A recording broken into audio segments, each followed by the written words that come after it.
Clube dos Poetas Vivos. Uma parceria Casa Fernando Pessoa e Teatro Nacional Dona Maria II. Com Teresa Coutinho. Boa tarde a todos e a todas. Obrigada por estarem aqui para mais um Clube dos Poetas Vivos. Um clube hoje com, muitas razões para festejarmos, de certa forma. Primeiro porque regressamos, não é? Regressamos ao formato ao vivo e a cores e podemos olhar-nos sem intermediários e conversarmos sem intermediários, e isso faz-nos falta, não é? A mim faz-me falta. Depois porque estamos na Casa Fernando Pessoa, que tem sido uma parceira essencial, vital do clube, não é? Juntamente com o Teatro Dona Maria II, e é a primeira vez que fazemos uma sessão aqui. Portanto, estou aqui a olhar para a Clara, não queria deixar de dizer como é especial também para mim que comecemos a passar aqui pela Casa Fernando Pessoa. E depois porque tenho hoje a sorte e a alegria de ter como convidado o Rui Manuel Amaral, que é um editor, que é escritor, que é tradutor e que aceitou o meu convite com muita generosidade. O clube hoje vai ter também a sorte de ouvir as leituras do Vítor Roriz e da Sofia Dias, que generosamente também aceitaram estar aqui hoje. E eu, se calhar, começava, antes de começarmos a ouvir algumas leituras e depois passarmos para a conversa, como costuma acontecer, gostava só de fazer uma pequenina introdução que tem a ver com este convite ao Rui. Quando fiz o convite ao Rui, o Rui dizia-me, acho que posso partilhar, ok, está bem, claro, mas eu não sou bem poeta, queres mesmo que eu vá? E eu dizia, sim, não, o convite é mesmo para ti, Rui, é para vires, claro que sim. E porquê? Porque me parece importante, e o trabalho do Rui é de facto um trabalho de uma dimensão enorme. Parece muito importante que o clube também passe por algumas pessoas que de uma forma ou de outra estão ligadas à poesia e permitem que ela continue a chegar a nós, nomeadamente os editores, as pessoas que se esforçam por vasculhar nos lugares onde ninguém está a olhar e por dar espaço a vozes singulares, por traduzir vozes singulares que de outra forma não chegariam a nós. E portanto acho que o Rui, para além de irmos ouvir os seus textos, também vamos ouvir textos de autores que ele publicou, que ele editou, que ele organizou, que ele ajudou, a fazer chegar até nós. E essa é uma razão essencial para a presença do Rui aqui hoje. E pronto, e é muito sobre isso que também vamos conversar, sobre a sua escrita e sobre o lugar destas outras vozes que ele ajudou a construir esse lugar. Rui Manuel Amaral, que nasce no Porto, é importante dizer no Porto, eu também sou do Porto, em 1973, e que publica em 2008 Caravana, um livro de contos pela Ângelos Novos, e que fundou a revista Águas Furtadas, da qual vamos também falar, e nessas Águas Furtadas publica pela primeira vez algumas poetas que também vamos aqui referir, uma que até estará aqui presente, penso eu. Depois publica Doutora Avalanche em 2010, Polaroid na Língua Morta em 2015, fez várias traduções, como eu já disse, e editou Cavafis, que temos aqui, Regina Guimarães, que saiu agora muito recentemente, em 2020, este livro da Regina, muito importante. A primeira, a primeira antologia da Regina Guimarães, antes de mais e depois de tudo, que sai penso que em julho de 2020, junho. Sim, por aí, sim, antes do verão, sim. Exatamente. E que coordena a coleção Avesso, da editora Exclamação, e é co-editor da Flop. Rui, obrigada por estares aqui. Eu é que agradeço. Eu hoje fiz, para estar em linha um bocadinho com a nossa sessão, fiz um dia dedicado à poesia, então já foi uma livraria que vende só livros de poesia, a poesia incompleta, do Xanguito. E o Xanguito perguntava, então vais participar naquilo? Eu acho que eles se enganaram, confundiram-me com outro Rui qualquer, poeta, que há muitos Ruis poetas e bons, alguns deles. Portanto, eu estou curioso, vou lá. Vou ver o que é que eles querem exatamente, mas ok. Agradeço muito, estou muito feliz por estar aqui, sobretudo pelo teu convite e por ser a Casa Fernando Pessoa. Eu, como qualquer leitor mais ou menos interessado, como aprendiz de feiticeiro, no fundo, da leitura, o Pessoa é um... Se por acaso o fantasma dele encarnar hoje, como é que se diz? Se apoderar do meu corpo, eu fico felicíssimo. Não chamem o padre, não vale a pena fazer nenhum exorcismo, eu fico feliz. se ele pelo menos se superar aqui um verso. Se dignar a visitar-te. Se me superar um verso, aqui eu já fico muito feliz. Muito bem. Pronto. E então, se calhar, começávamos, Rui, até mesmo para te provocarmos um bocadinho, depois de dizeres isso, começávamos por alguns textos do Rui Manuel Amaral, deste Polaroid que já aqui referi, e ouvíamos a Sofia e o Vítor, e estes textos do nosso poeta. Abriu ao acaso a lista telefónica, fechou os olhos e pousou o indicador sobre o papel. Depois leu o nome Christa Lenz. Dedicou-lhe o livro. Este livro é dedicado a Christa Lenz. O fim está escrito? O princípio também. O princípio, o meio e o fim estão escritos? Tudo está escrito. Antes mesmo de o pano subir? Nem sombra de uma resposta, não é verdade? Como hei de começar? O meu coração mete-me medo. Há quanto tempo? E se escrever a história ao contrário? O dedo não pode apontar o dedo. Os olhos não se veem em si próprios. Nunca. E se Lady Macbeth estiver a escarafunchar o nariz quando o pano subir, por exemplo? Na Pomerânia, especialmente aí, dão-se acontecimentos de extraordinárias proporções, que nunca aparecem nos jornais e que nunca chegarão a entrar nos manuais de história. Pode dar um exemplo? Não. Como tudo isto é misterioso, não concorda? Escrevo com esta esferográfica que o senhor aqui vê. Se escrever com lápis ou com outra esferográfica que não esta, está tudo perdido. Fica tudo às escuras? Que coisas viste? Que coisas viste? Um homem espreita para dentro da casa vazia e em ruínas. Pergunta. Está aí alguém? Do interior da casa, uma voz responde. Não. Para que me contas todas essas coisas?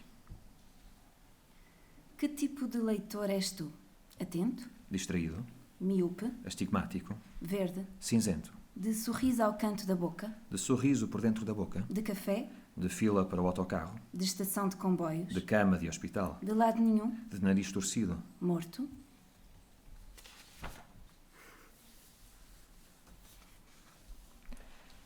E se cortar um bocadinho mais dos lados? Perguntou o barbeiro, olhando friamente no espelho. Atrás de um ponto de interrogação. É aí que se esconde o medo. Meu caro senhor, não respondeu às minhas perguntas. O que é arte? O que exprime o belo? Se tenho de responder, ofereça-me pelo menos outro cigarro. Uma palavra, uma chama suave, quase desmaiada. Depois, uma labareda a animar-se, a ganhar vida. Um fogo a alastrar tenaz e ferozmente por toda a parte. Um fogo alto e rubro, elevando-se até ao céu, Muralhas, ruas, torres, soalhos, tetos, escadas, tudo a arder. até nada restar de pé. Apenas fumo, cinza, escombros, estilhaços. Quando voltarei a encontrar outra palavra assim? Como vai funcionar o livro, na sua opinião? Não é um livro. Que motivo, afinal, para uma tão horrível confissão?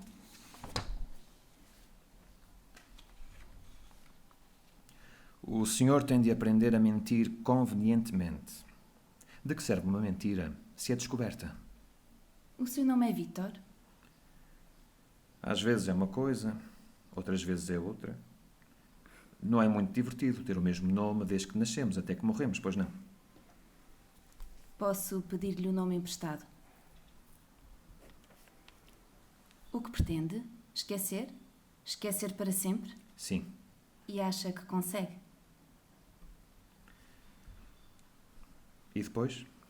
Passar a hora velada, a hora em que nenhum vento sopra. E depois? Atrás dos vidros da janela incidia a claridade da manhã. E depois? Em qualquer parte, muito longe, um sino tocou levemente. E depois? Um pássaro modelou o seu gorjeio. 2 pássaros, 3 pássaros. E depois? O sino e os pássaros calaram-se. E depois?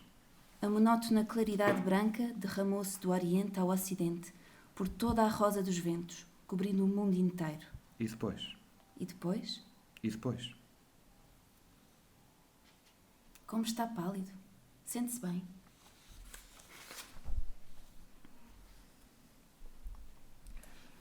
Onde é que rouba as ideias, principalmente? Principalmente em livros sobre teoria musical ou aos poetas do romantismo alemão. Ora bem, imagine uma papoula vermelha num imenso campo de ervas verdes. Como explica isso? Um aforismo sobre a primavera? Ronronou ele. O que é que o senhor está a tentar dizer? O que é que o senhor pretende de mim? Murmurou ela em tom débil e arrastando lentamente cada vogal. Que música é esta?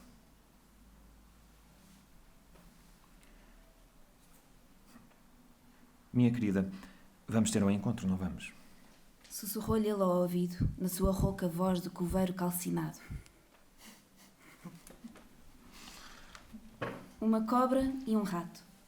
Duas ideias abraçadas numa dança lenta, num minueto, com vénias e cortesias? Que Rosa lhe apertou o coração, porque passou a língua pelos lábios. Para onde está a olhar? O que está a ver?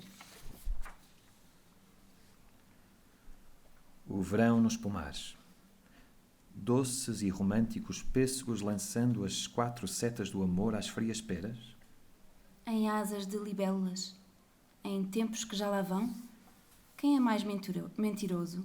Eu ou Rilke? Ainda de Polaroid. O escritor começa a fazer as contas. Escrever ou permanecer calado? Abrir a boca ou permanecer calado? Permanecer calado ou escrever? Um certo talento para o teatro? E se de uma certa maneira obscura os poetas passassem a dominar tudo? Ou os romancistas, ou os contistas? E se os criadores de abelhas passassem a dominar tudo?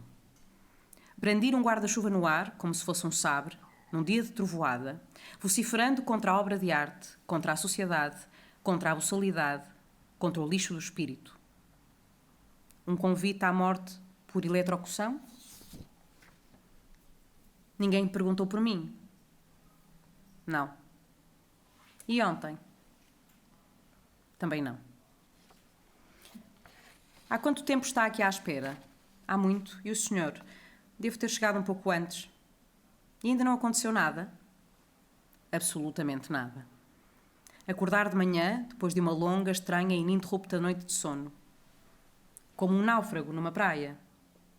Que é isso? Uma mala esquisita. E o que tem dentro? Não sei. Não abre para saber? Não.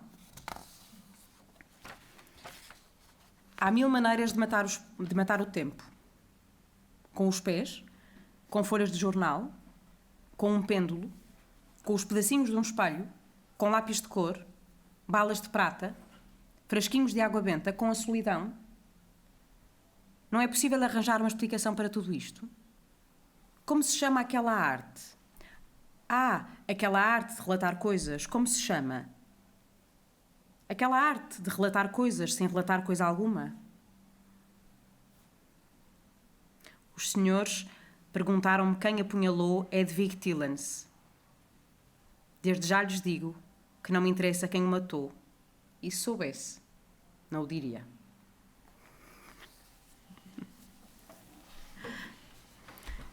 Querido Rui, depois desta leitura maravilhosa da Sofia e do Vítor e da minha esforçada leitura contigo aqui ao lado. Excelente. Até porque este livro é muito... Eu estava convencido que era impossível... Bom, o livro é um exercício, como acho que chegamos a trocar algumas palavras sobre isso. É um exercício, o livro é feito a partir de perguntas, só perguntas, umas atrás das outras. Não tem afirmações, tudo conduz a uma pergunta. E normalmente as perguntas não têm resposta nenhuma.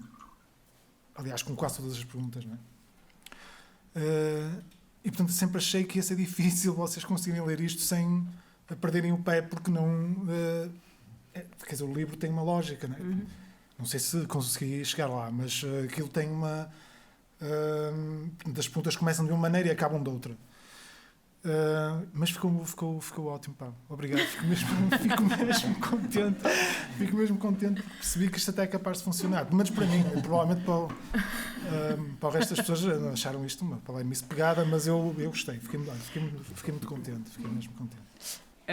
Rui, se calhar começava a nossa conversa por te fazer uma pergunta, já que também estivemos a ouvir estes textos do Polaroid, que eu sei que tu és um bocadinho avesso, porque também fiz o meu trabalho de casa, és um bocadinho avesso a estas categorizações, o microconto, a microficção, quer dizer, não te interessam muito, parece-me a mim, mas gostava de te perguntar, porque eu encontro essa relação entre estas narrativas muito breves e a poesia, de certa forma, porque dá-me a sensação que há uma espécie de impaciência em atrasar a revelação, ou seja, como é que eu, de uma forma muito económica, revelo ou questiono, e gostava que falasse um bocadinho sobre isso. Faz para ti sentido esta relação entre as duas coisas? Completamente, quer dizer, uma das coisas que me chateia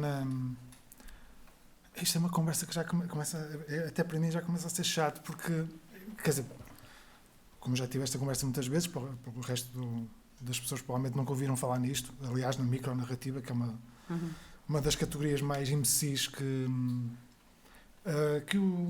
os críticos literários criaram, não é? E não só críticos literários, os próprios autores alimentam essa história da microficção e não sei o quê. No fundo, a microficção é tão antiga como a história da literatura. Quer dizer, isto da microficção põe muitas aspas. São histórias curtas. Portanto, toda a história da literatura está carregada de momentos em que os textos são curtos. Aliás, tudo começa com pessoas à volta de uma fogueira a contar histórias, não é? Quer dizer, já vamos romantizar um bocado isto, mas qualquer coisa deste género, não é? Numa caverna, os tipos a pintar e outros a contarem histórias, ou então a pintar depois de contarem histórias. Pronto, já estou a imaginar. Deve ser qualquer coisa parecida com isto. E, portanto, essas histórias não são propriamente longas. Bom, a partir do Homero a coisa começa-se a complicar. Mas são histórias curtas, quer dizer, não? E isso é o coração da literatura. A literatura, quando contamos uma história, a história não tem que ser necessariamente longa para ser uma boa história. Mas como todos, nenhum de nós consegue conviver com a ideia de não ter uma explicação para as coisas, nós temos que categorizar, não é? Temos que pôr tudo na sua gavetinha respectiva. Uma coisa é a poesia, outra coisa é o romance, outra coisa é o conto, outra coisa é o conto curto, outra coisa é não sei o quê, o ensaio. Apesar de existirem tantos e tantos e tantos exemplos de textos que tu não és capaz de encaixar em coisa nenhuma. Quer dizer, e esses textos é que são giros, acho. E atenção que eu não estou a dizer que faço esses textos. Estou só a dizer que é uma tentativa para... Não, estás a dizer uma coisa muito interessante, que é essas categorias não interessam. É por isso que tu estás aqui. Agora já não podes questionar mais. Claro, sim. Eu fico meter-me contigo. Ou seja, isto para dizer o quê? Já me perdi. Mas estava a falar da relação da poesia com... Ou seja... Porque... sim. Então, e mesmo na poesia,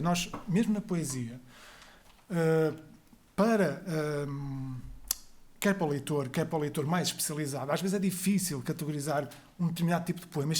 Por exemplo, a prosa poética, aliás, é uma coisa muito cara, porque acabei há pouco tempo, eu e os meus colegas da FLOP, os meus sócios, publicámos uma antologia de prosa poética, de poemas em prosa.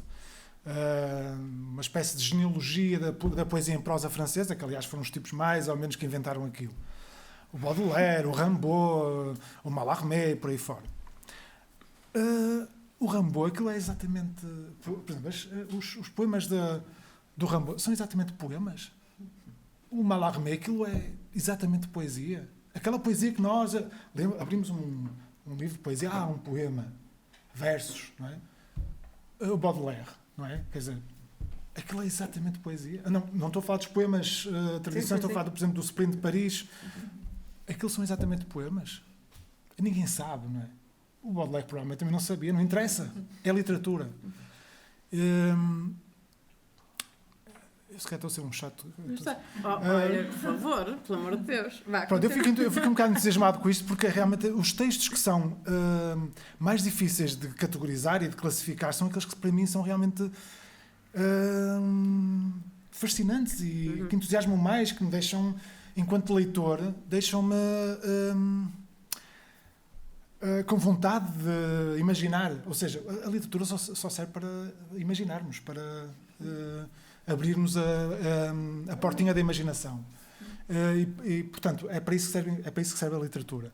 E quando os textos não nos dão a papinha toda, quando a coisa não é propriamente redonda, nem quadrada, nem triangular, é uma espécie de redondo quadrado, ou um quadrado redondo. A imaginação tem necessariamente que funcionar. Ou seja, o texto exige mais do leitor. Não é? E ao exigir mais do leitor, vai transformar o leitor também numa espécie de autor. Que, no fundo, é para isso que a literatura serve. Não é?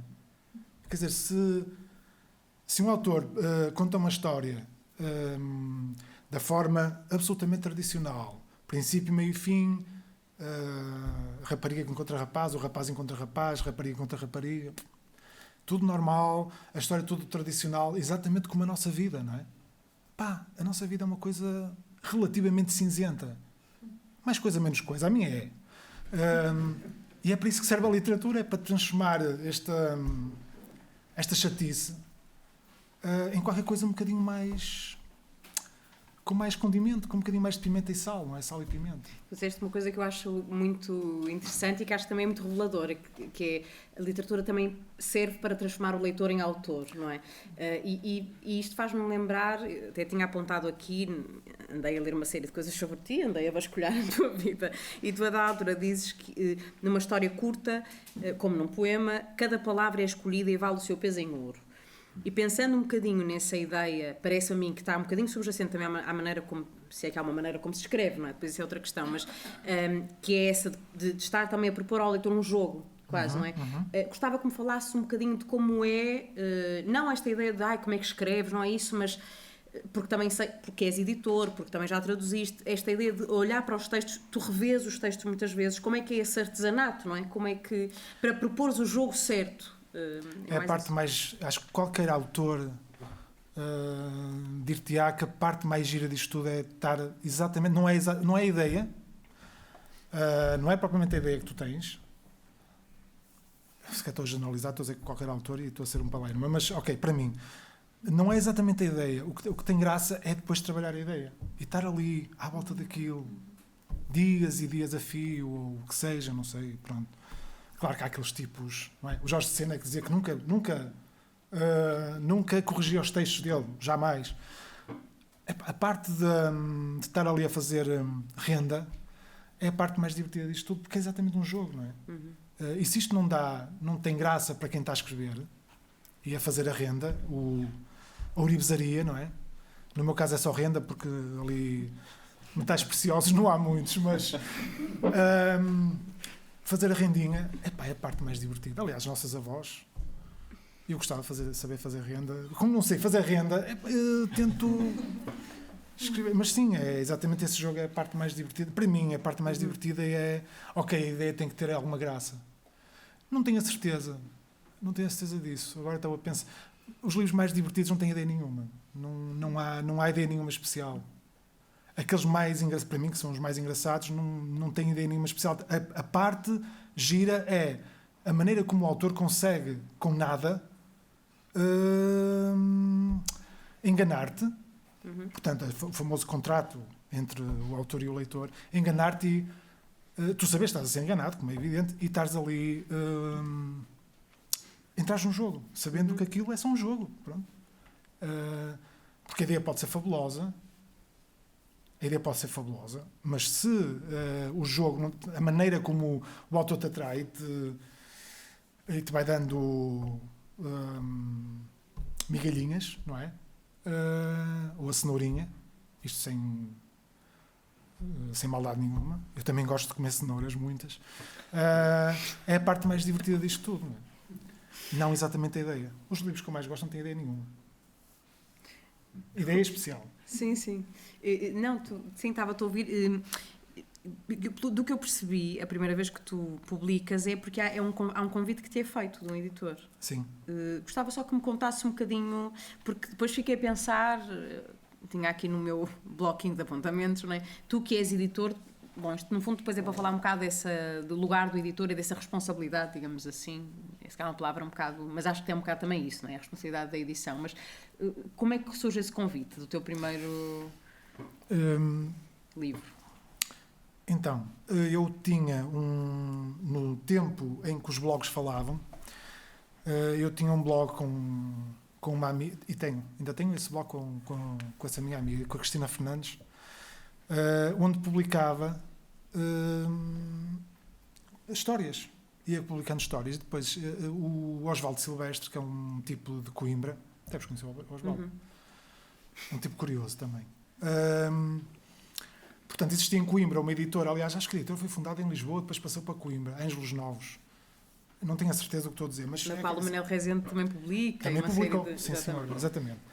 E a editora publicava ensaios, essencialmente ensaios académicos, alguns deles até daqueles bastante, realmente, com uma elevada sofisticação académica, e também poesia. Mais tarde, a editora entrou num processo de mudança e o Osvaldo ficou com a editora sozinho, portanto, decidiu manter a editora. Portanto, a editora das duas uma, ou continuava, ou alguém pegava na editora e continuava. Desculpem, ou acabava ali, portanto, o livro saiu em 2008, foi nessa altura, porque o livro, aliás, inaugura essa fase da editora, 2008. Ou a editora acabava, que era uma editora importante, com muito ensaio de referência para o estudo da literatura e alguma poesia. O Manuel Rezende publicou lá o segundo livro dele, o terceiro livro, desculpem, o último, antes da antologia. Ou continuava. Portanto, o Osvaldo ficou com a editora e decidiu manter a editora. Nessa altura, ele achou, espero que não esteja aqui ninguém que conhece o Osvaldo, ele achou que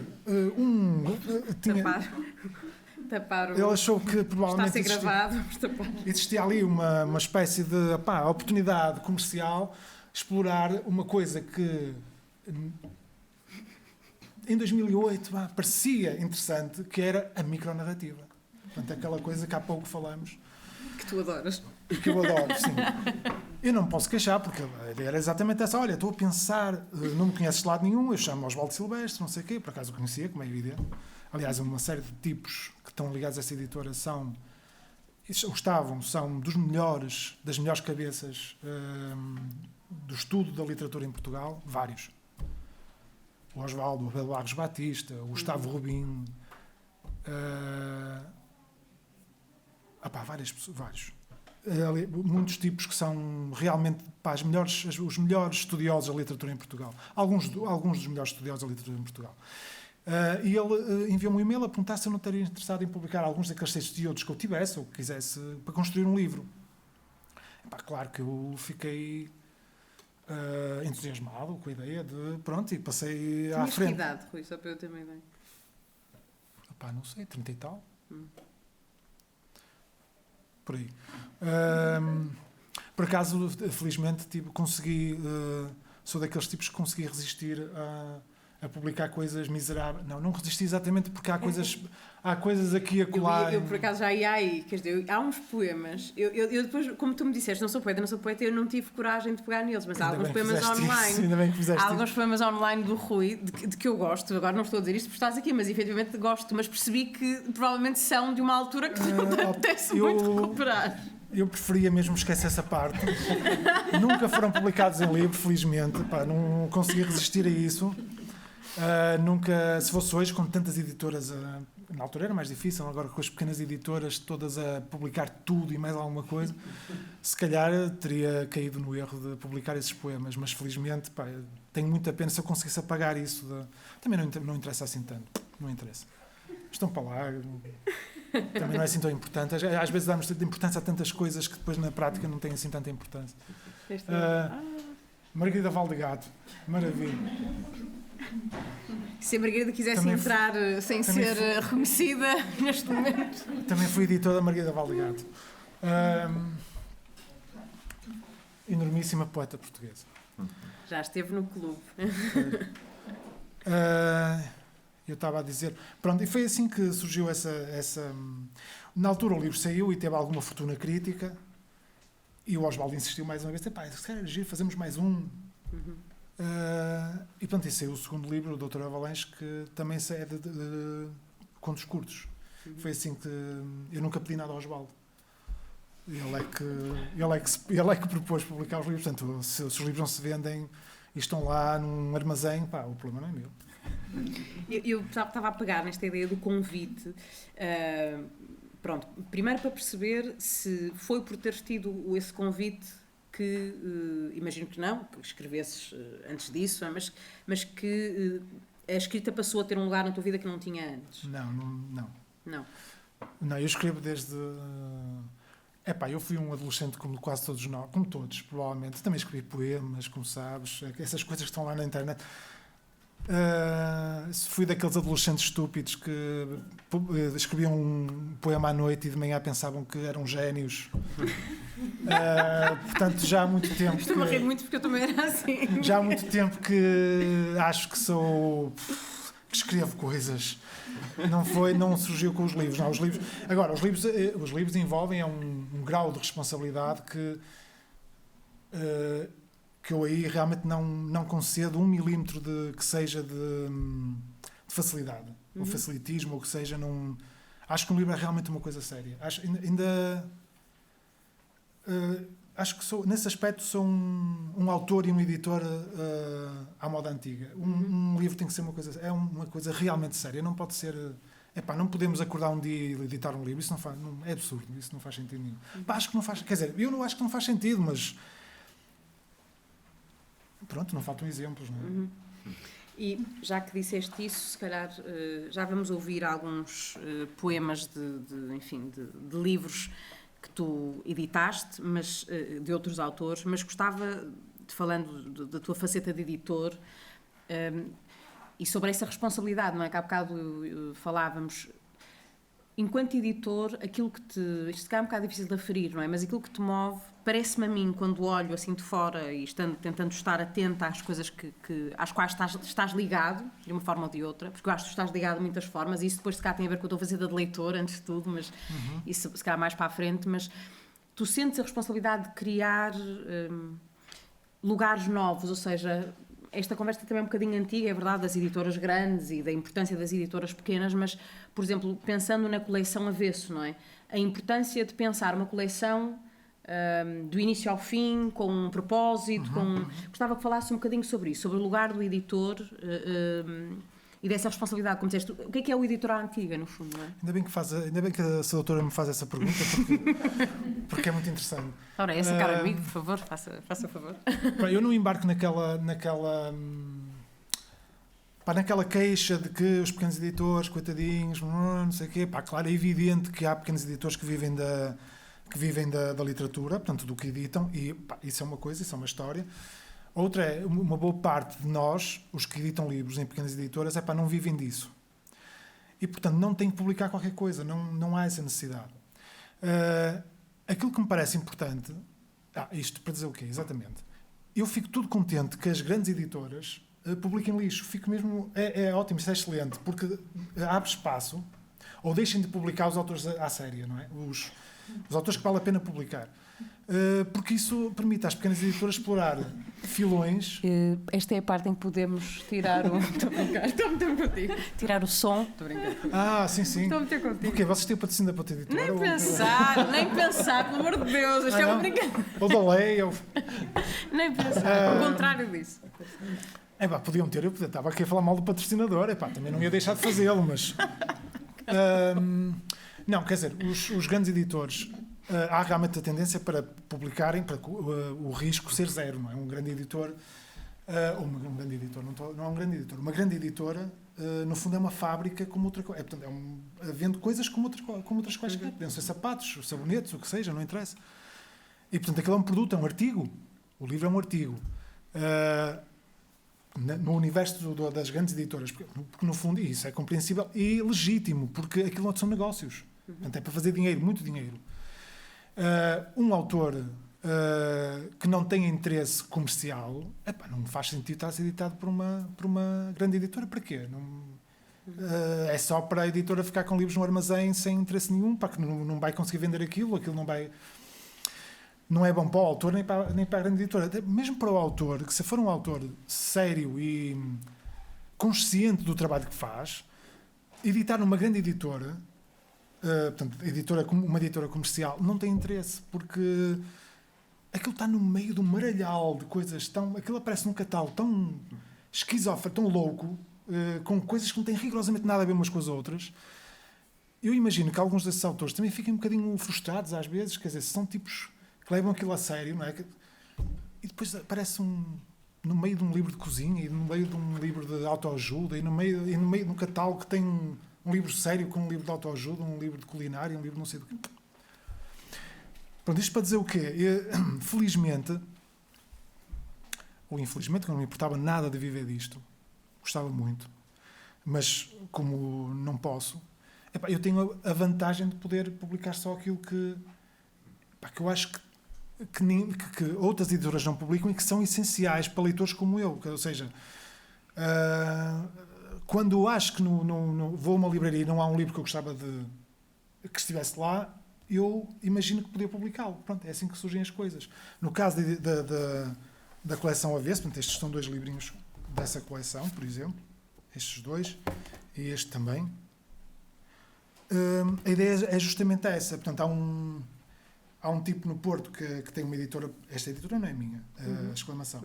Tem uma editora que decide começar uma nova coleção e convida-me para desenhar uma coleção. Eu acho que é uma proposta interessante, então desenho uma coleção, do princípio ao fim. São 10 livros, agora vou começar vão ser mais do que 10. Afinal, vamos continuar a coleção. Vai ser, entretanto, já está a ser traduzido um autor russo.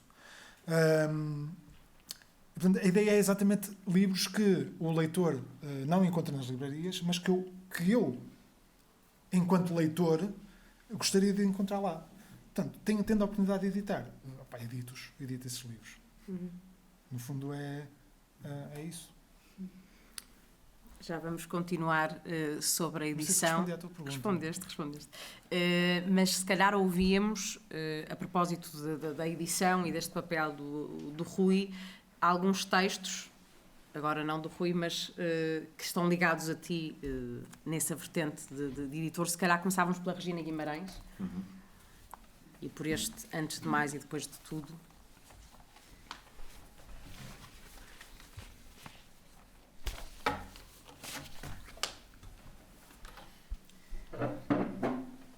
Acaso subjetivo. A minha mãe ensinou-me a escolher a fruta consoante o peso e o cheiro. A minha mãe ensinou-me a fazer arroz solto, nem que seja embrulhando um tacho num jornal. A minha mãe ensinou-me a escolher uma linha no cimento do passeio para caminhar bem a direito. A minha mãe ensinou-me a ter vergonha de esbanjar quando se pode poupar. A minha mãe ensinou-me a empurrar a comida com um bocado de pão, coisa que raramente faço, embora seja tão bom. A minha mãe ensinou-me a andar com um lencinho enfiado na manga, mas eu detesto mangas apertadas. A minha mãe ensinou-me a não chorar quando não é preciso. O meu pai ensinou-me a chorar quando não é preciso. Frente ao prato quase cheio, a criança pensa: se eu deixar o melhor para o fim, posso já não ter fome, nem sequer apetite, quando lá chegar. No meio dos vinhedos em brasa, sob um céu impiedosamente azul, um bando de trabalhadores magrebinos podando os ramos ladrões das videiras recém-plantadas. Enquanto de um rádio portátil jorram cânticos religiosos, não se entende se alegres ou apenas alegremente laboriosos. Irmanadas por gavinhas que os ligam ao islão, daquele futuro vinho eles não beberão.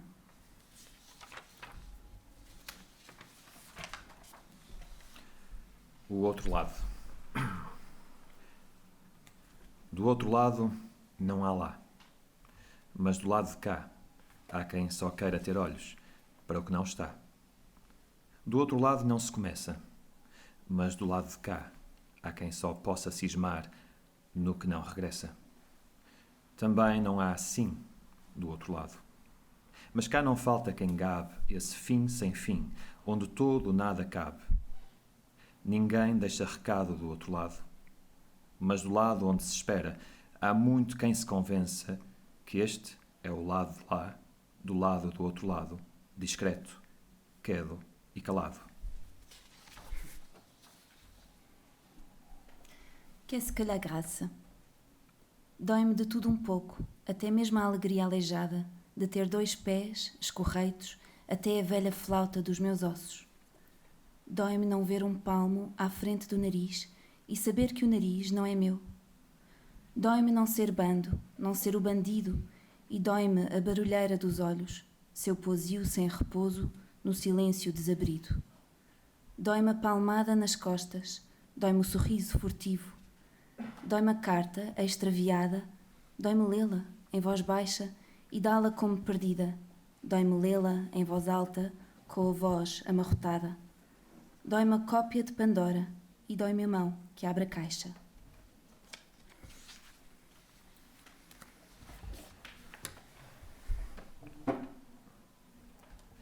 Underness and above. A infância que mais faz chorar é dos sapatos.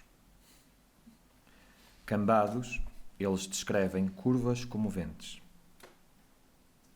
Novos, eles apertam o coração até ao fundo da garganta. O primeiro sapato diz o desejo de viver descalço.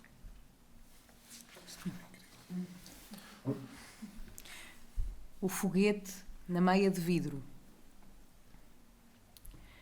Lembro-me das senhoras usarem meias de vidro e de haver mulheres que reparavam os foguetes, horas e horas debruçadas sobre uma espécie de pequeno bastidor. Com uma mão direita e destra apanhavam as malhas. Cuecas, meias, camisolas interiores, novelos de lã e de algodão, linhas de cozer e de bordar, agulhas e alfinetes de picar, eram coisas que se compravam na retrosaria. Na nossa, a Dona Branca, havia uma menina, ou seria uma senhora, que apanhava foguetes a um canto. Perto da porta, por isso permanentemente exposta, como os sutiãs na berra ou os lencinhos de mão, em baixa. As únicas palavras que recordo ter ouvido na sua boca doce têm a ver com a história de um homem, o seu, que morreu fulminado por um raio, à beira-mar, numa tarde de tormenta estival. Chamuscado, carbonizado, esturricado. Eu tinha uns 5 anos, se tanto. Só mais tarde apareceram os frangos de churrasco, à angolana, com piripiri a gosto. E então essas palavras passaram a ligar-se aos galináceos e já não àquele homem. Quando troveja, não durmo. Troveja, vejam bem, dentro de mim.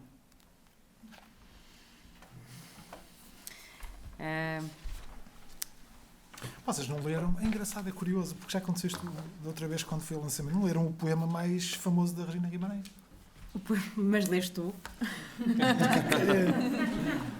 Eu incluí-o, não é por ser famoso, é porque eu realmente acho este poema. Não, lê tu, queres. Não, pelo amor de Deus. Agora vamos ficar aqui no lê tu. Lê, Rui. Este poema é mesmo muito bonito, mas eu não sei se consigo ler isto direito. Chama-se O do Amor. Espaço sem portas, sem estradas, o do amor. O primeiro desejo dos amantes é serem velhos amantes e começarem assim, o amor pelo fim. É realmente muito maravilhoso. bonito, não é? É muito bonito. Vocês leram alguns dos poemas mais bonitos da antologia. Eu pegava na Regina para falarmos. Depois vamos fazer perguntas e intervenções. Pegava na Regina para falarmos um bocadinho da questão da responsabilidade, mas eu acho que aqui está um exemplo. Enfim, acho que todos, se calhar, já ouvimos falar da Regina Guimarães. A Regina Guimarães já esteve no Clube dos Poetas Vivos, foi uma das primeiras convidadas, e é uma autora com uma obra absolutamente colossal, não é? Se calhar única. Eu acho que não haverá ninguém com uma obra como a da Regina, e quando digo obra estou a falar mesmo no sentido mais lato de uma artista, porque ela, enfim, é cineasta, é poeta, é artista plástica, é encenadora, é dramaturga e todas essas coisas. É ilustradora, enfim. A Regina faz tudo, é tudo, não é? Isto que está na capa é dela. Ok. Sim, é um tapete feito com pedacinhos de plástico, dos sacos de plástico. Incrível. E a Regina, bom, que é uma pessoa que eu conheço e de quem gosto muito, etc., e que tem esta obra colossal de muitas décadas, e tem a sua própria editora, a Elastre, não é? Portanto, também há aqui uma questão da independência da Regina, que ela preza muito, finalmente aceita reunir os seus poemas.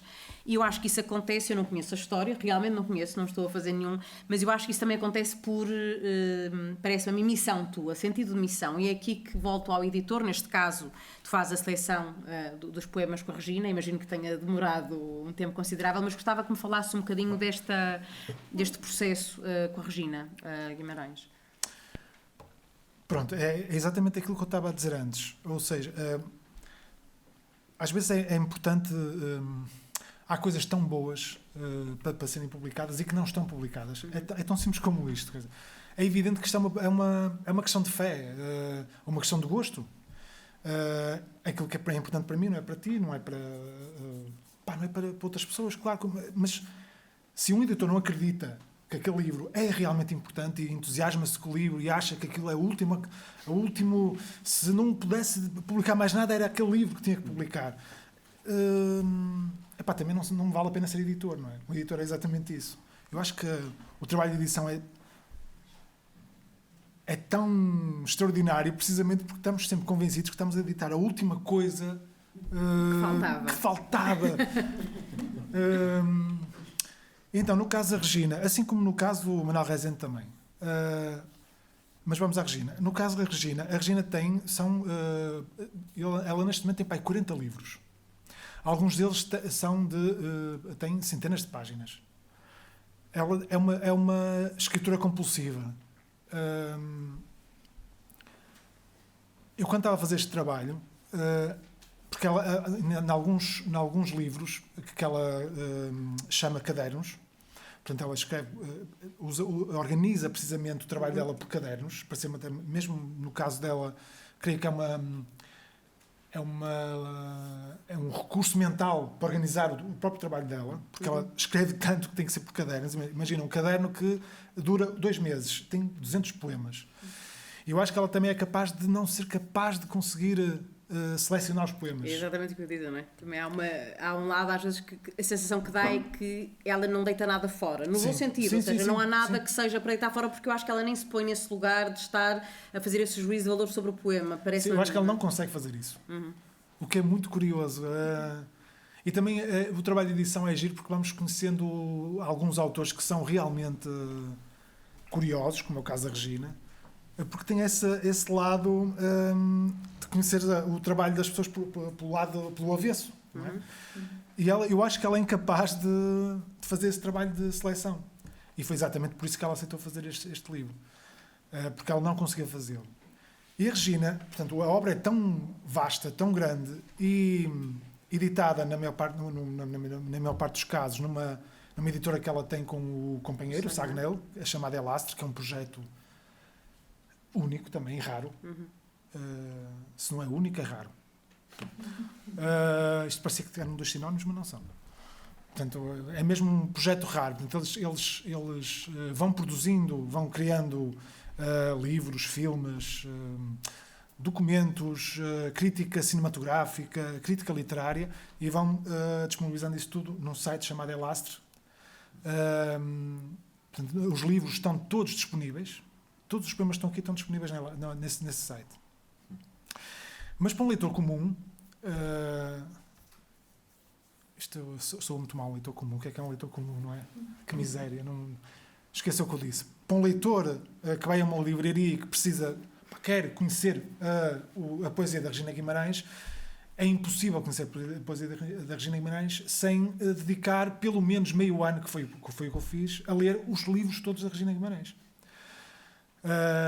E portanto a ideia foi precisamente essa: criar uma espécie de porta de entrada para a obra da Regina, tentar selecionar aquilo que, e ela deu-me carta branca, portanto tudo o que está aqui fui eu que escolhi, ela não, e a Regina sabes que é uma pessoa muito particular nestas coisas, não é?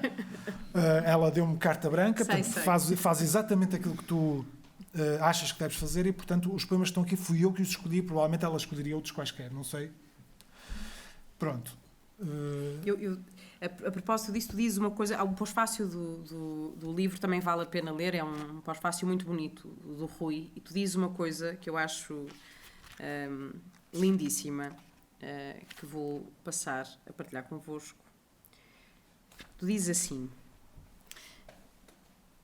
percorrer a sua obra transforma-nos em testemunhas diretas deste fenómeno singular. A literatura convertida em vida, a vida transformada em literatura. Tudo é texto. Tudo pode ser pele, papel, papiro, pergaminho, panorama. Ideia e matéria feitas da mesma substância. Pensar e fazer convertidos em sinónimos. Não há princípio nem fim, dia ou noite, horas ou minutos. Não há páginas em branco. Viver é escrever. Escrever é viver. Isto a propósito da Regina. E quando eu li isto, e depois de andar também embrenhada nos livros que tu editaste, que organizaste, que escreveste, arrisco a pegar em ti, a subverter um bocadinho este final. Para ti, ler é viver. Com certeza. Olha, acabaste de fazer um aforismo que eu nunca tinha lembrado, mas absolutamente. Ler é viver.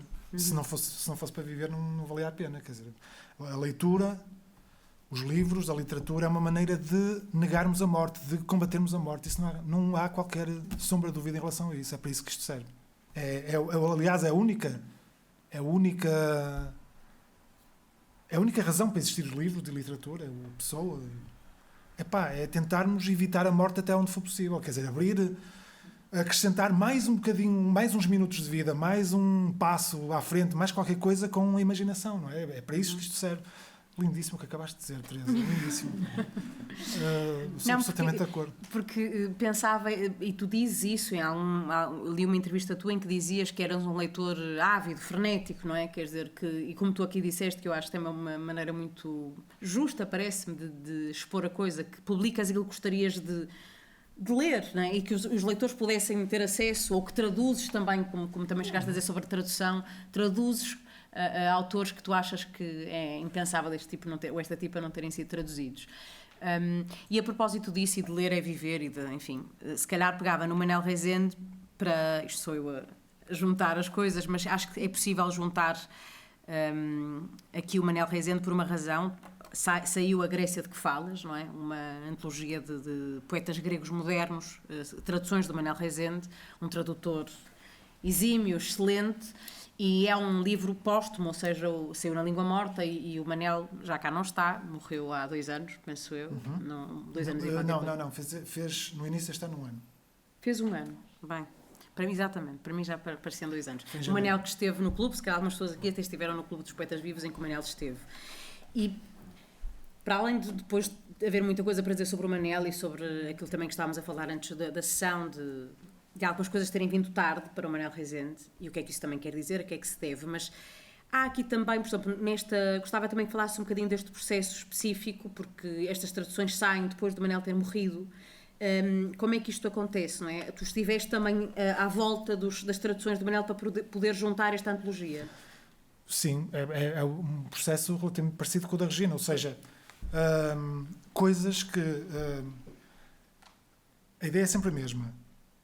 Pensar enquanto leitor. Portanto, um editor tem que ser um leitor. A primeira condição para... Eu estou a falar como se fosse um editor. Meu Deus, daqui a bocado. E parece que sou o Vítor Silva Tavares ou uma coisa assim. Lamento imenso, mas eu fico um bocado entusiasmado com isto, porque eu também edito algumas coisas, mas não sou o Vítor Silva Tavares, não sou... longe disso, não tem nada a ver, mas pronto... Eu acho que só o Manel Rezende é que fez tantas ressalvas como tu estás a fazer. O Manel também fazia isto, que era aquela coisa que dizia, mas eu também não estou aqui a dizer calma. Sim, eu sou entusiasta com essas coisas e os livros para mim são a coisa mais importante do mundo.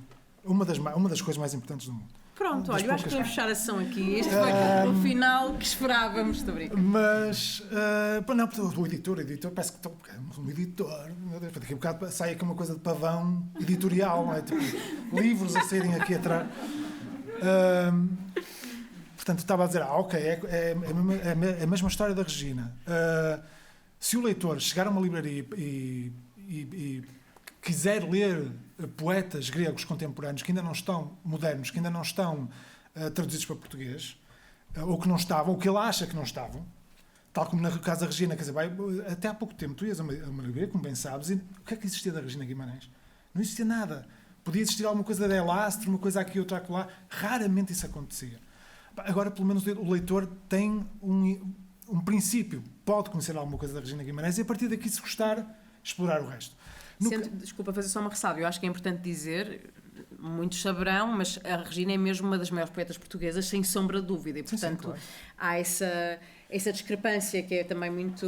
Exatamente, entre aquilo que o valor da obra da Regina e o reconhecimento público, se é que é possível dizer isto assim, não é? Quer dizer, as pessoas conhecem a Regina Guimarães enquanto letrista de canções,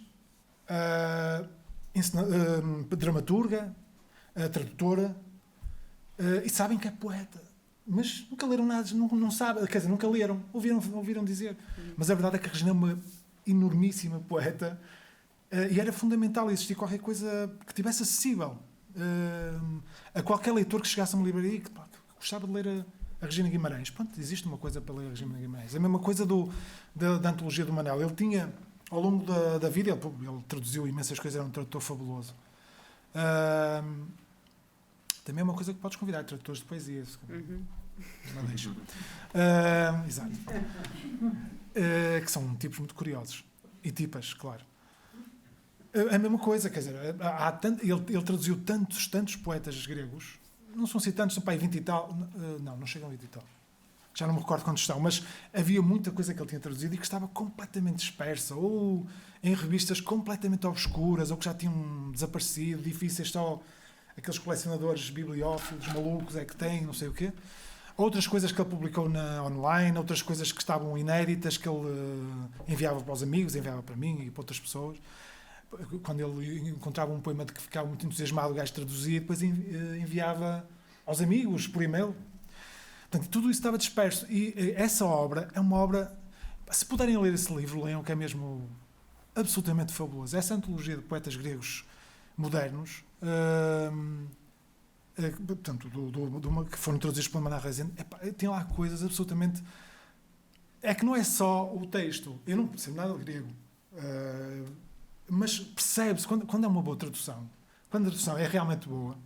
Ainda hoje estava a falar com o Xangueta a propósito disso e do Cavafis, do Rezende, porque ele também traduziu o Cavafis.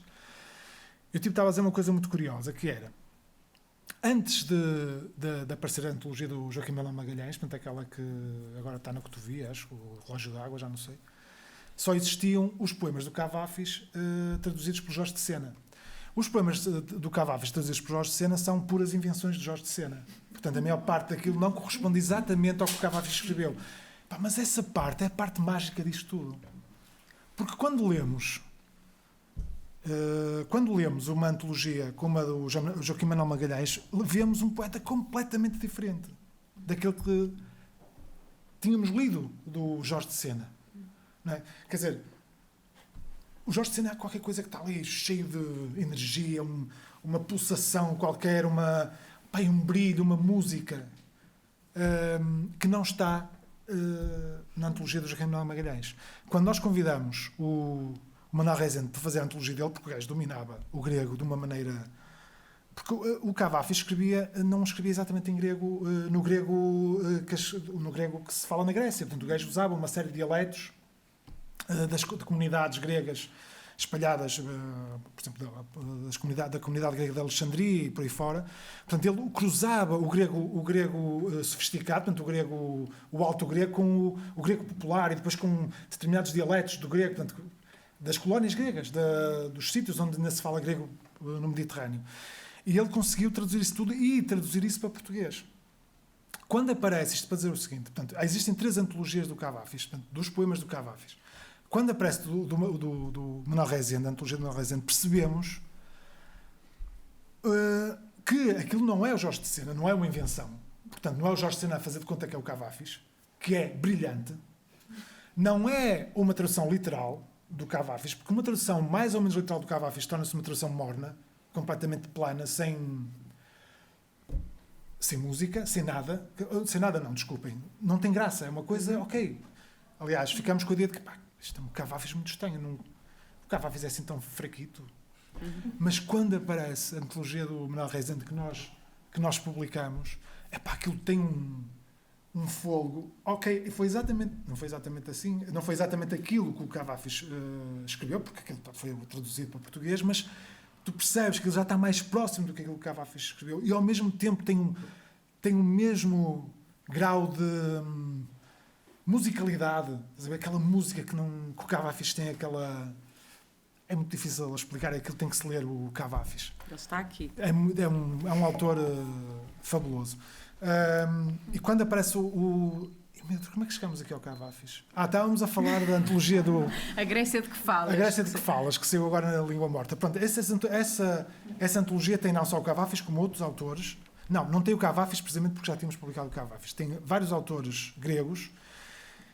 E eram coisas que estavam completamente dispersas. Um leitor que quisesse ler as traduções do Manel não conseguia ler à primeira, quer dizer, tinha que andar à procura, tinha que pesquisar, tinha que andar e algumas das coisas nunca estariam disponíveis porque que ele enviou para amigos.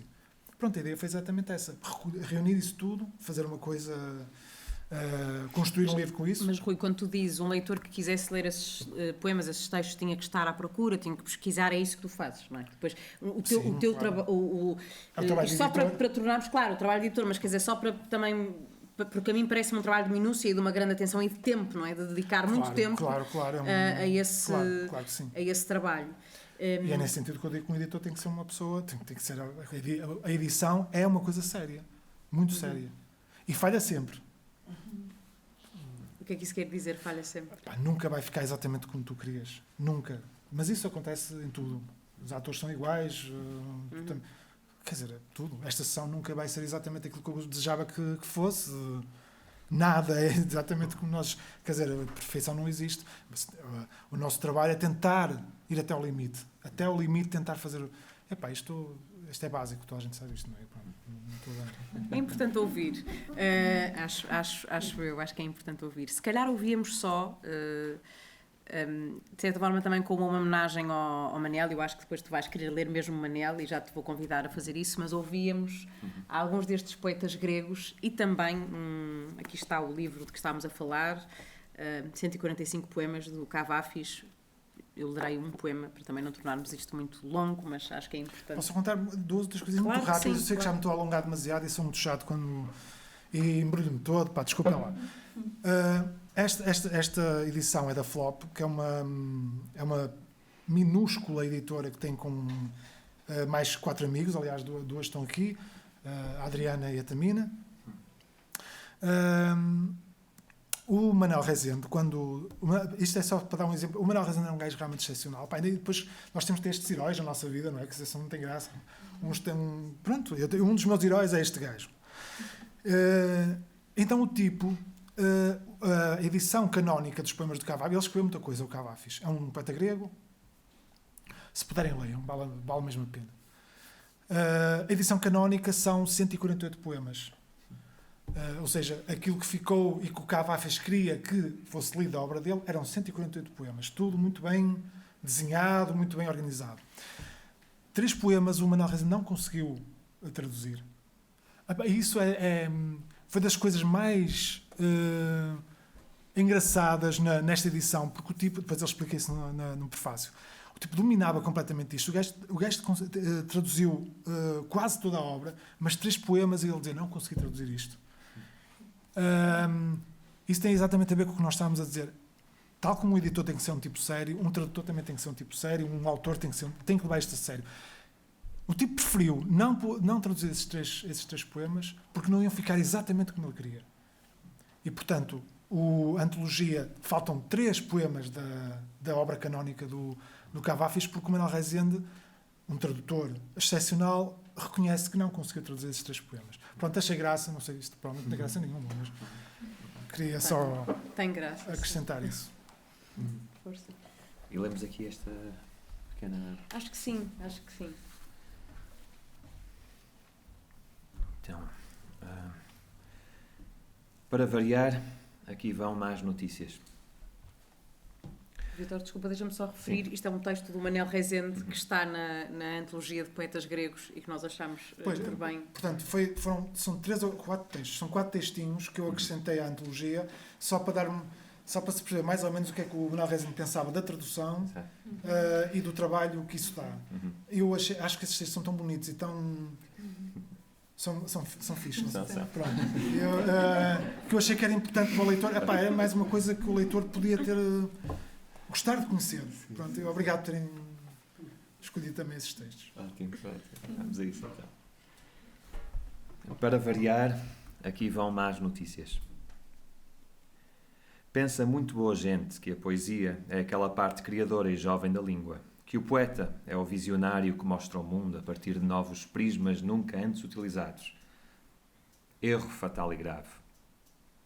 Quem se tenha debruçado sobre o nobre Homero, ou os poetas da tradição oral em geral, por exemplo, os bardos finlandeses que entoavam esses cantos a certa altura reunidos por Elias Lönnrot no Kalevala, logo percebe que um dos instrumentos de criação poética é a repetição monótona de fórmulas estereotipadas, as quais, como que marcam o ritmo do poema. Exatamente assim como nos rimos das anedotas que, habilidosamente, insinuando, confirmam os nossos preconceitos, elas são variações sobre um tema comumente aceite que nos fazem sentir seguros. E esses poemas também serviam para reforçar o sentimento de pertença a uma comunidade. Eram, pois, fatores de conservação, não de inovação. Como os bebés que riem quando veem aparecer de novo a face da mãe ou do pai que se havia escondido, ou que tiram prazer da incessante repetição de um gesto.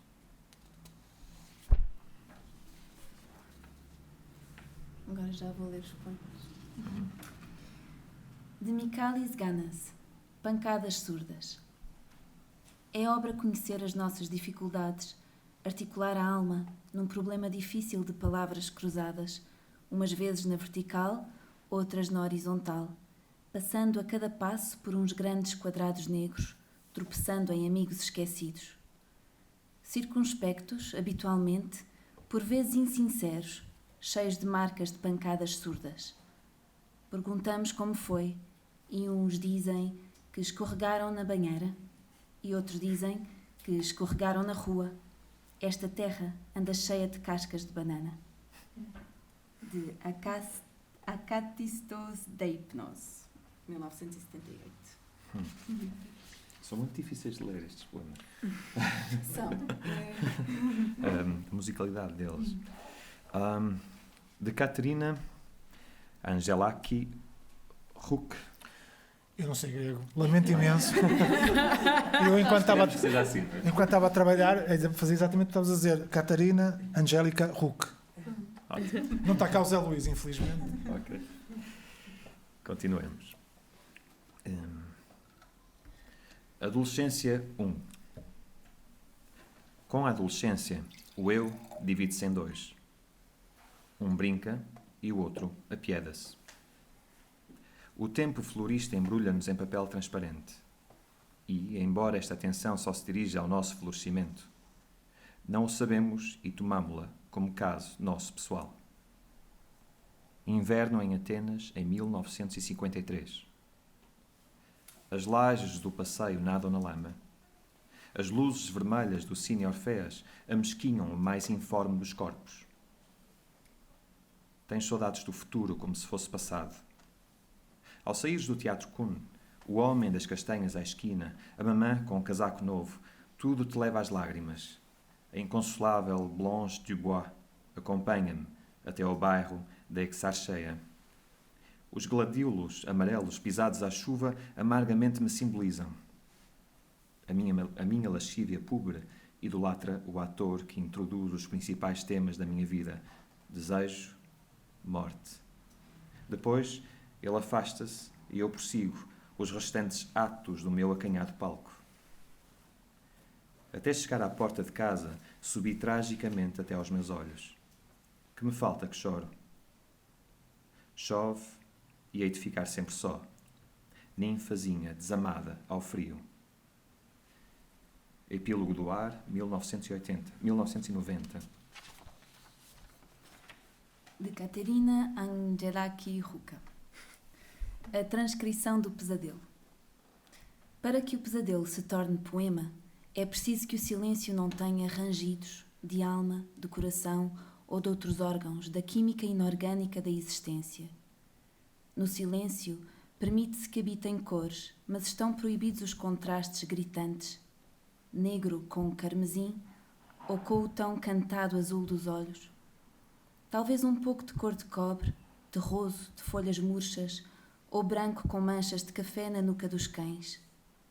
Logo que o pesadelo tenha deitado todo o corpo que tem a deitar, é sujeito a uma série de operações.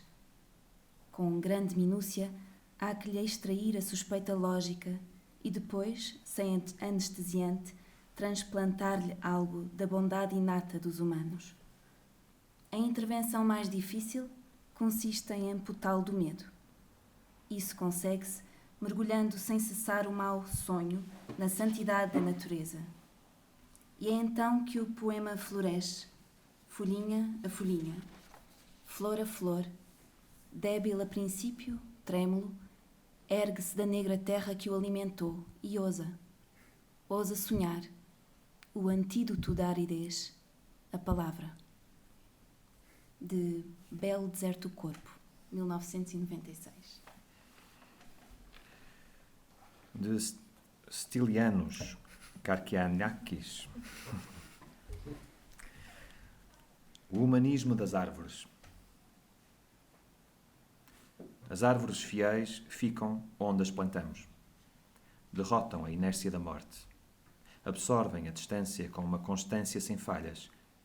Com todo o seu corpo bandeira, rumorgente, ralham aos bichos pelos seus movimentos sem rumo. De Hinos Modais, 1984. Ambição. Aprendo o silêncio buscando a falar. A. Cosmatopoulos. Se escrevo, não é porque tenha algo de novo a dizer. A gente teve sempre o mesmo lote, as mesmas amarguras e as mesmas alegrias, aquilo a que se chama igualdade de oportunidades. Se escrevo, é porque me mato a procurar a mais concisa representação gráfica das lágrimas. Sydney Ashfield, 29 de janeiro de 1983. De Hinos Modais, 1984. Obrigada. Só um detalhe que é para... esse poeta, Stilianos Karkianakis, foi o poeta que me deu mais trabalho, porque o tipo não deixou indicação nenhuma sobre este poeta. Ele encontrou uma antologia desse poeta, não sei onde, achou graça aos poemas. Os poemas são realmente muito curiosos. Esse tipo era patriarca da Igreja Ortodoxa Grega em Sydney. Portanto, era padre ortodoxo. E o gajo gostava de poesia e tal. O homem já morreu, o senhor. E o tipo tem uma série de poemas muito, muito bonitos que o Manuel Rezende descobriu e traduziu. Mas ele não deixou nenhuma indicação sobre onde é que ele tinha de buscar esses poemas. Andei à rasca, à procura. Não sei grego, andava a tentar comparar caracteres aqui e acolá e não sei o quê. Quem me ajudou a descobrir quem era esse tipo foi o Zé Luís Costa, o companheiro da Margarida Ferra, que é tradutor do grego também, domina o grego, e ele também não conhecia o autor. Disse, pá, que autor curioso, eu nunca ouvi falar deste tipo. Nem sequer a rapariga que me escreveu o prefácio, Tatiana Faia, poça, excelente estudiosa do grego, a Tatiana Faia. A nossa próxima convidada do Clube dos Poetas Vivos. Excelente. Também não conhecia o Karkianakis, aliás, ninguém conhecia, por vezes eu cheguei a pensar se ele não teria inventado este tipo, que era possível. Ele também inventou uma poeta finlandesa. Ele inventou uma poeta finlandesa? Sim, esta poeta que está aqui é inventada. Claro, está bem, ok. E foi o Zé Luís Costa que ele descobriu o livro, realmente é esse livro que está aí, existem esses poemas, existem montes, essa antologia é muito extensa, tem muitos poemas, e os poemas estão lá, são muito engraçados, são giros. Eu, se calhar, antes de abrir para algumas perguntas, até porque estamos quase a chegar ao fim, não queria deixar de partilhar pelo menos um poema do Cavafis, acho que é justo e importante destes 145 poemas que saíram na editora, na Flop, de que já aqui falámos. Uma noite. Era pobre e sórdida a alcova, escondida por cima da equívoca taberna. Da janela via-se a ruela suja e estreita. Debaixo subiam as vozes de uns operários que, jogando às cartas, matavam o tempo. E ali, numa cama mísera e vulgar, possuía o corpo do amor. Possuía os lábios sensuais e rosados de embriaguez. Rosados de tanta embriaguez, que mesmo agora, quando escrevo, passados tantos anos, sozinho em casa, volto a embriagar-me. Eu acho que este é um dos... Eu sou grande fã, já agora sou uma fã louca deste livro, do Cavafos, do Manuel Rezende, enfim, tua, pronto, por aí fora, mas este poema, acho que, sendo muito curto, é um poema que é um bocado como tu dizes, aquele da Regina, não é? É um poema que diz bem do poeta e também do tradutor, parece-me a mim, não é? Sim, absolutamente de acordo, sim. Caros amigos, perguntas, intervenções, este momento é sempre um momento importante no clube, que deve manter-se. Às vezes não temos perguntas, outras vezes temos muitas, mas abro aqui espaço para o que queiram dizer.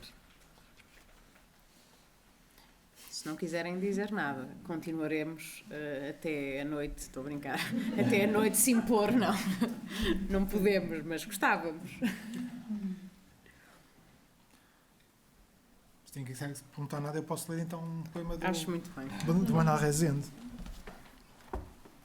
E este livro não fui eu que editei, mas ajudei a organizá-lo.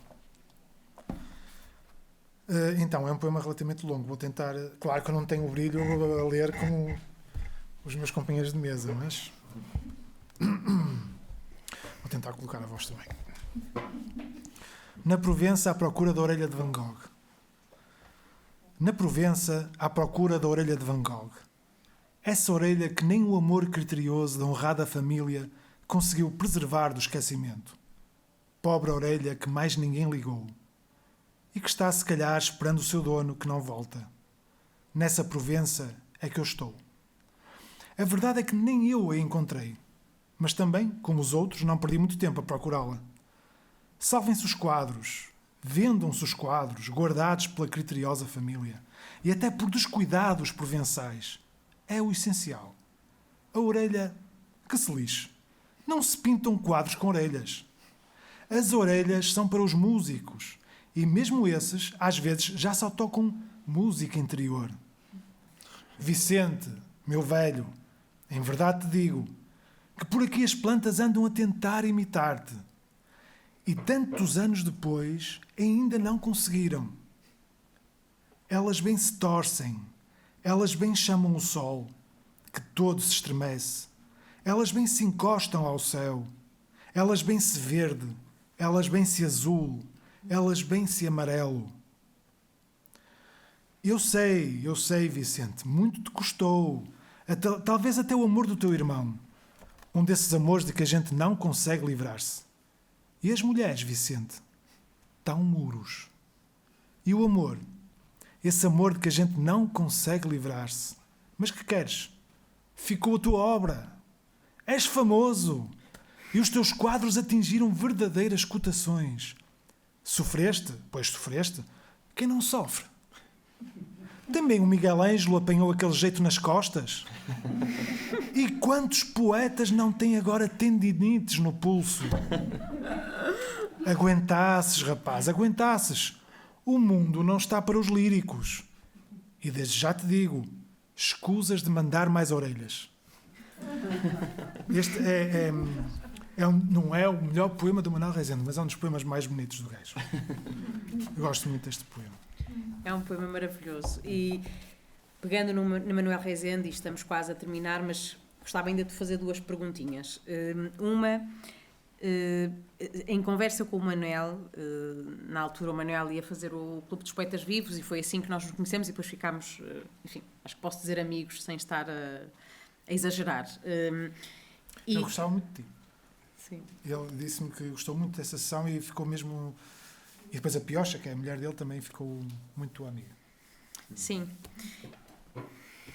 E eu gostava muito do Manel. Ai, desculpem, que horror. Oh, meu Deus, não acredito. É difícil, é difícil.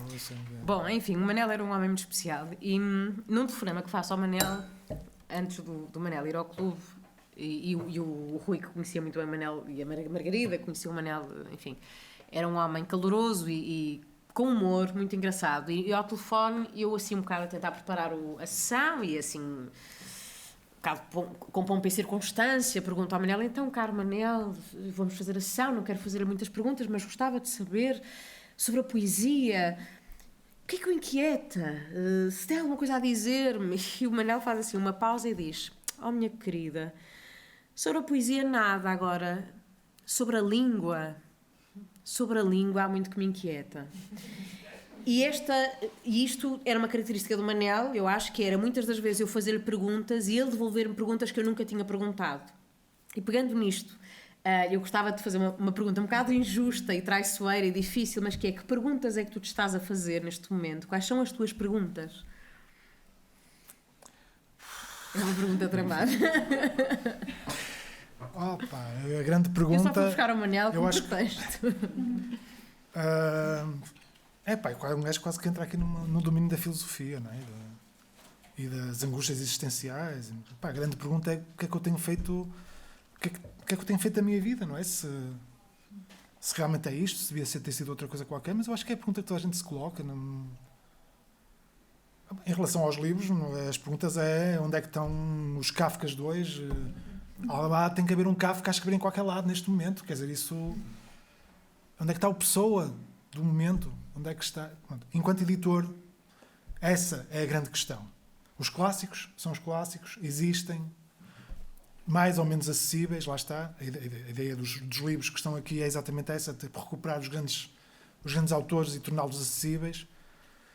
Agora, onde é que está o Kafka dos nossos dias? Onde é que está o Lawrence Stern dos nossos dias? Onde é que está o Camilo dos nossos dias? Sei lá. Pronto, é essa. Enquanto editor, não é? Escapei à pergunta assim. Agora, de resto, acho que qualquer um de nós, se deixarmos de fazer selfies e fazer assim no telemóvel e não sei o quê, e pararmos um bocadinho para pensar o que é que nós temos feito da nossa vida, não é? Acho que essa é a grande questão. Quer dizer, se devíamos ter feito alguma coisa diferente, se ainda vamos a tempo de fazer alguma coisa diferente, se está tudo ok, se não está, sei lá, não sou muito diferente de toda a gente, quer dizer, toda a gente se coloca, acho que é a grande questão, não sei. Muito bem. E só mesmo para terminarmos, não gostava de passar por esta sessão sem falarmos deste último livro, que sai em 2019, Cadernos de Ben Fried Jarvie, e que é a tua incursão por uma linha contínua narrativa, não é? Gostava só que falasses, bom, enfim, passo a mostrar o livro já agora, e ele está disponível ainda, eu adquiri este recentemente, portanto ele está nas livrarias. Gostava só que me falasse um bocadinho, porque falámos aqui da questão das narrativas breves, apesar de fugirmos às categorias. Como é que chega este livro, Rui? Olha, para começar, e como sou um autor que tenho sorte, eu tenho um editor aqui comigo, portanto, Dália Rosa, que é uma das editoras do livro, portanto, também é a diferença entre as editoras à séria e as editoras que não são sérias. Portanto, a minha editora, como é evidente, teria que aparecer, mesmo que não queira, que provavelmente está quase a dormir neste momento, mas ela aparece porque, pronto, é uma editora à séria. Como é que isto aparece? Pronto, depois dos exercícios que tinha feito com os contos mais curtos e depois o Polaroid, que é um simples exercício. Pronto, é um exercício como qualquer outro, todos os livros são exercícios. Mas, bom, um exercício não digo mais fácil, mas era mesmo o livro feito a partir de perguntas, era só ver se aquilo resultava, se aquilo funcionava. Pronto. A ideia era não gosto de me repetir, gosto de, enquanto eu não vou pôr aspas, vou assumir isso, enquanto criador, Finalmente! Chegámos ao fim onde eu queria, obrigada! Valeu a pena! enquanto criador, isto tem graça se não nos repetirmos, acho eu, não é? Quer dizer, há montes de exemplos de autores que se repetem e repetem-se, epá, é sempre muito bem, epá, e é giro, está ok, é fixe, isso está bem. Mas eu gosto de experimentar coisas diferentes, gosto de estar sempre a fazer coisas diferentes. Acho que para mim é a única maneira de manter isto com graça. Então decidi fazer uma coisa um bocadinho mais com outro fôlego, mais extensa, com personagens que se repetem ao longo do livro e que têm relações entre eles e não sei o quê. Não significa que seja um romance. Eu jamais conseguiria escrever um romance. Nem sei se isso me interessa muito, sinceramente. O romance está tão... Neste momento já está tão enrolado em saliva, não é? Tipo, romances por toda a parte. Todos os livros têm que ser romances. Tudo tem que... Então tentei... Isto demorou bastante tempo, atenção. Isto tudo não é de um dia para o outro. São coisas que demoram muito tempo a fazer. Decidi tentar outra coisa. Uma coisa mais extensa. Que estivesse ali próximo das fronteiras do romance. Portanto, que o leitor, de certa maneira, acreditasse que estava a ler um romance, sabendo que não está a ler um romance. E eu... também entrando nessa espécie de ficção de que estava a escrever um romance, sabendo que não estava a escrever um romance. A ideia é mais ou menos essa. E o que resultou é isso. E é um livro fantástico que pedia só que aos meus queridos amigos que lêssemos só este início, esta introdução, que eu acho que também é reveladora desta tua voz. Esta palavra pomposa, mas não deixa de ser verdade. Esta noite sonhei com um livro. Esta noite? Não esta noite. Há várias noites. Há muitas noites. Há muitas noites que sonho com um livro. O livro Furacão. O livro Vendaval. O livro Inundação. O livro Incêndio. O livro Guerra. O livro Explosão. Não o livro A Explosão, mas o livro A Explosão Colossal e Infinita. O livro Onda Gigante. O livro Tremor de Terra. O livro Lava. O livro Canibal. O livro Grito. O livro Sussurro. O livro Sopro. O livro Sufoco. O livro Punho Fechado. O livro Mão Aberta. O livro Faca Apontada ao Coração. O livro Contraluz. O livro que está cheio de vozes. O livro que é a minha cabeça. O livro que é a minha carne. O livro que é nada. Com pausas para fumar cigarros, com certeza. O sonho é tão vívido que sou capaz de reconstituir o índice capítulo por capítulo. Índice do livro do sonho. 1. A figueira estéril. 2. As chamas da madrugada. 3. O exílio. 4. Há alguma coisa dentro de mim. O que é? 5. A mão no fogo. 6. Os comedores de batatas. 7. O mistério em plena luz. 8. O homem da orelha cortada. 9. O campo de trigo dos corvos. Querido Rui, já vamos, com o tempo mesmo no limite. Queria-te agradecer por teres estado aqui. Eu que agradeço, muito obrigado. E não sei se queres terminar a dizer alguma coisa, se há alguma coisa que queiras ainda dizer sobre... Não, gostava de ler mais um texto, mas já não... Então, por favor, lê. Ainda vamos a tempo. Claro, vamos a tempo. Se quiserem fazer alguma pergunta, eu não leio o texto e respondo se souber responder. Eu também não faria pergunta nenhuma, mas um gajo tão... Que pergunta é que sabe fazer aquele tipo? Ora bom, 67. Então, esta é uma tradução também da Regina Guimarães para a coleção que eu coordeno. Este é um dos exemplos de autores que eu acho que devia estar publicado em Portugal há muito tempo e não está. É o Charles Cros, um tipo francês com uma graça, um tipo que fazia parte daquela geração do Chat Noir, portanto, do café em Paris, parisiense, aquela geração louca, onde apareceram o Rimbaud, o Verlaine, o Alphonse Allais, o Charles Cros. O Charles Cros, aliás, deu abrigo ao Rimbaud quando ele foi para Paris e se zangou com o Verlaine. Epá, é uma geração, tipo, lá está, são aquelas coisas que acontecem em determinados momentos que ninguém sabe explicar muito bem como, aparecem uma série de tipos que são... E este Charles Cros ainda não estava traduzido para português, nem estava publicado em português. Tinha saído uma coisa na Bruá, chamada... A Bruá é uma editora maravilhosa, se não conhecem, pesquisem, que edita livros para crianças. Claro que livros para crianças é muito mais do que isso. Um bom livro para crianças é a coisa mais difícil de fazer. E a Bruá tem bons livros para crianças que são livros para adultos crianças, não é? Como eu, por exemplo.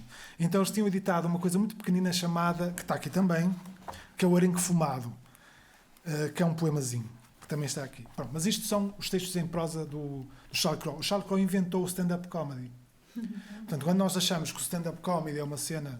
Bom, isto agora uma pessoa liga à televisão e vê stand-up comedy. A stand-up comedy é uma coisa já muito antiga, portanto, bem pelo menos do século XIX, tipos, atores que diziam textos humorísticos nos cabarés e nos cafés. E o Charles Cros era um tipo que vivia disso. Escrevia para humoristas, para dizerem textos engraçados em cafés. Então o livro tem uma série de... que eles chamavam monólogos. Tem uma série de textos engraçados para humoristas, para serem ditos por humoristas. Este até é o menos stand-up comedian de todos, mas pronto.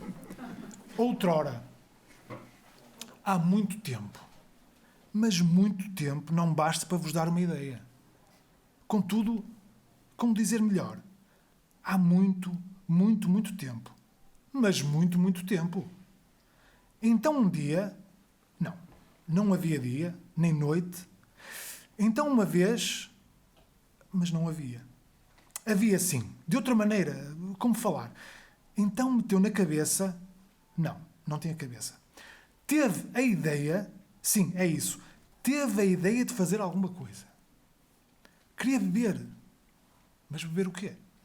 Não havia vermute, nem vinho da Madeira, nem branco, nem tinto, nem cerveja Dreher, nem cidra, nem água. Há que pensar que foi preciso inventar tudo isso. Ainda não tinha acontecido a marcha do progresso. E o progresso. Não podendo beber, quis comer. Mas comer o quê? Não havia sopa de azedas, nem rodovalho com alcaparras, nem assado, nem batatas, nem carne de vaca estufada, nem peras, nem queijo de roquefort, nem indigestão, nem lugares para se estar sozinho. Nós vivemos no progresso e julgamos que tudo isso existiu desde sempre. Então, não podendo beber nem comer, quis cantar. Cantar alegremente. Cantar triste. Sim, mas cantar o quê? Nem canções, nem romanças, meu coração, flor em botão, nem coração, nem flor, nem agudíssimos lá, os males cantando espantai, nem ar para transportar a voz, nem violino, nem acordeão, nem órgão, nem piano, assim para ser acompanhado pela filha da porteira. Só que nem porteira. E o progresso. Impossível a cantar. Então vou dançar. Mas dançar o quê? Com o quê?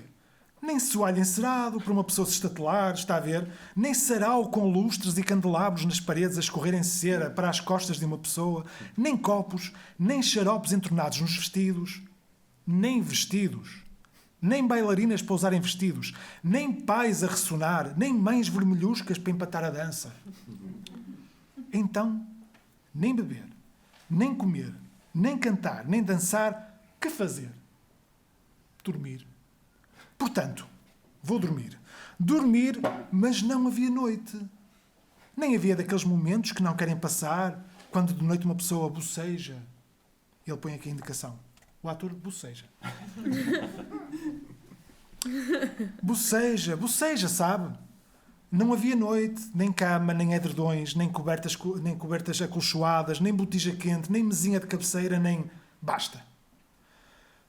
E o progresso. Então quis amar. Disse para consigo, vou-me apaixonar. Vou suspirar. É uma distração. Até vou ter ciúmes. Vou bater na minha... Na minha quê? Bater em quê? Ter ciúmes de quê? Este texto foi escrito no século XIX. Incrível. E o Charles Cros é óbvio que está aqui a criticar bater na companheira ou no companheiro. Mas pronto, ok. Então quis amar, aliás, é por isso que ele está aqui num texto humorístico. Então quis amar, disse para consigo, vou-me apaixonar, vou suspirar, é uma distração, até vou ter ciúmes, vou bater na minha... Na minha quê? Bater em quê? Ter ciúmes de quê? De quem? Apaixonar-me por quem? Suspirar por quê? Por uma morena? Não havia morenas. Por uma loira? Não havia loiras nem ruivas. Nem sequer havia cabelos. Tranças falsas. Pois não havia mulheres. Ainda não tinham sido inventadas as mulheres. Ai, o progresso. Morrer então. Sim, disse para consigo. E ele põe aqui a indicação para o autor. Resignado, não sei fazer isso. Vocês são atores, devem sempre. Morrer então, disse para consigo. Quero morrer. Morrer como? Não havia canal Saint-Martin. Nem cordas, nem revólveres, nem doenças, nem poções, nem farmacêuticos, nem médicos. Então não quis nada. Indicação. Queixoso. Que situação mais infeliz. Retificando. Opa, isto é maravilhoso. Portanto, ele primeiro fica queixoso, mas depois retifica. Mas não chore, não. Não havia situação nem infelicidade. Felicidade, infelicidade, tudo isso é moderno. O fim da história. Mas não havia fim. Ainda não tinha sido inventado o fim. Acabar é uma invenção, um progresso. Ai, o progresso. O progresso. Estupidamente sai. Indicação.